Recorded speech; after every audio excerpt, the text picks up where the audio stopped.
अस्सलामुअलैकुम। आज मैं आप लोगों के साथ वालदा के नाम ख़त अपनी खैरियत का जिक्र और छुट्टियों में घर आने की इतला देने के लिए ये ख़त शेयर करने लगी हूँ, तो आप लोगों ने वीडियो को लास्ट तक देखना है। इम्तिहानी मरकज़ जब ख़त लिख रहे होते हैं तो सबसे पहले हेडिंग देनी होती है, ये वाली ऊपर लाइन वालदा के नाम ख़त अपनी खैरियत का जिक्र और छुट्टियों में घर आने की इतला, और फिर यहाँ पे लिखना है पेज की राइट साइड पे जिस तरह यहाँ पे लिखा हुआ है इम्तिहानी मरकज़। और फिर जिस दिन हम ये लिख रहे होते हैं ख़त, अगर इम्तिहान में बैठे हैं तो या क्लास में भी पूछा जाता है तो जो डेट होती है उस दिन वही लिखते हैं।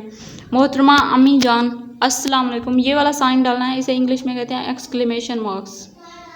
अस्सलाम वालेकुम के बाद भी ये वाला साइन डालना है। मैं खैरियत से हूँ। आपने अपने ख़त में मेरी सेहत के बारे में फ़िक्रमंदी का इजहार किया है। मुझे हल्का सा फ्लू हुआ था मगर अब मैं ठीक हूँ।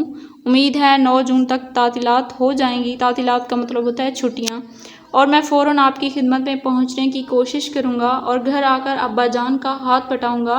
मुझे हर वक्त आपकी सेहत का बहुत ख्याल रहता है। अल्लाह ताला से हर वक्त दुआ करता हूँ कि आपका साया सदा हमारे सरों पर कायम रहे और हम सब बहन भाई आपकी दुआओं की बरकत से इस काबिल हो जाएं कि मुल्क और कौम की खिदमत कर सकें।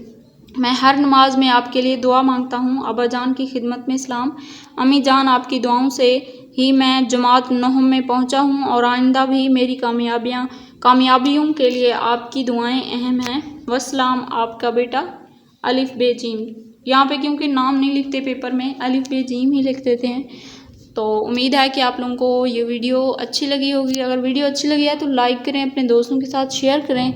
चैनल पर न्यू हैं तो चैनल को सब्सक्राइब कर लें। मिलते हैं नेक्स्ट वीडियो में, तब तक के लिए अल्लाह हाफिज़।